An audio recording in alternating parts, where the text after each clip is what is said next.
conférence a examiné le rapport présenté par les deux facilitateurs, leur Excellence M. Nana Addo Dankwa Akufo-Addo, président de la République du Ghana, et professeur Alpha Condé, président de la République de Guinée, dans le cadre du mandat qui leur a été confié par la conférence en date du 14 avril 2018. La conférence a félicité les deux facilitateurs et noté avec satisfaction les progrès et les acquis qui ont été enregistrés. La conférence se félicite de l'engagement des parties prenantes à maintenir l'esprit de concertation et de dialogue en vue de favoriser une résolution durable de la crise. À l'issue des échanges, la conférence des chefs d'État et de gouvernement a convenu de ce qui suit. Elle encourage le gouvernement togolais à poursuivre les mesures de confiance et d'apaisement en accélérant les procédures judiciaires relatives aux personnes arrêtées lors des manifestations politiques et d'étudier la possibilité de mesures additionnelles en faveur de ces personnes. La conférence des chefs d'État condamne tout recours à la violence, notamment l'usage d'armes réservées aux forces publiques, et appelle les citoyens les ayant dérobés au cours des manifestations à les restituer aux autorités compétentes. Elle appelle par la même occasion les acteurs politiques et la société civile de s'abstenir en toutes circonstances des actes et propos susceptibles d'alimenter de nouvelles tensions et de compromettre les efforts en cours.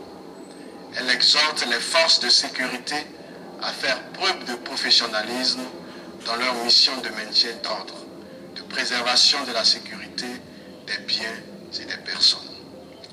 La conférence des chefs d'État exhorte le gouvernement à procéder à la révision intégrale du fichier électoral en vue de l'organisation, le 20 décembre 2018, des élections législatives.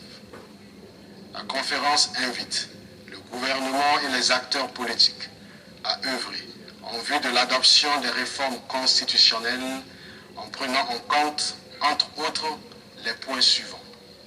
Le mode de scrutin à 2 tours pour l'élection du président de la République. La limitation à 2 du nombre de mandats présidentiels. La recomposition de la Cour constitutionnelle pour notamment revoir sa composition et limiter le nombre de mandats de ses membres. Le renforcement du processus électoral. La conférence des chefs d'État recommande l'adoption de ces réformes par la voie parlementaire en vue d'accélérer le processus de leur mise en œuvre. Le cas échéant, ces réformes seront soumises aux consultations électorales.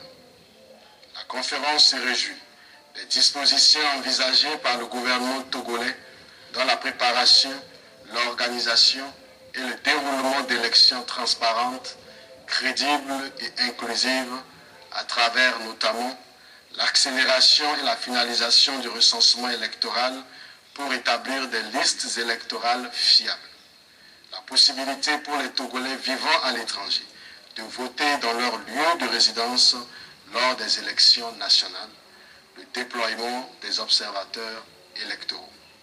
La conférence félicite l'opposition pour son esprit d'ouverture et son sens de responsabilité et d'avoir souscrit au dialogue pour la satisfaction de ces revendications. Elle invite toutes les parties à s'inscrire dans le strict respect de la Constitution togolaise. La conférence des chefs d'État salue la volonté d'ouverture et de dialogue permanent du président de la République togolaise et note avec intérêt sa disponibilité à travailler avec toutes les forces vives de la nation. Elle a également demandé à la commission de la CEDEAO d'apporter son appui et son expertise technique dans l'organisation et le déroulement des prochaines élections. La conférence renouvelle son soutien aux deux facilitateurs du dialogue inter-togolais et leur demande de poursuivre leurs efforts en vue d'une résolution rapide et durable de la situation sociopolitique au Togo et de lui rendre compte lors de sa prochaine session.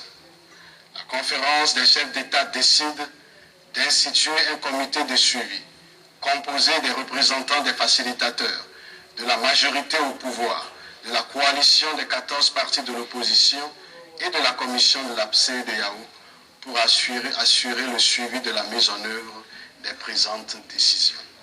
Elle instruit la commission de la CEDEAO de poursuivre son soutien aux facilitateurs.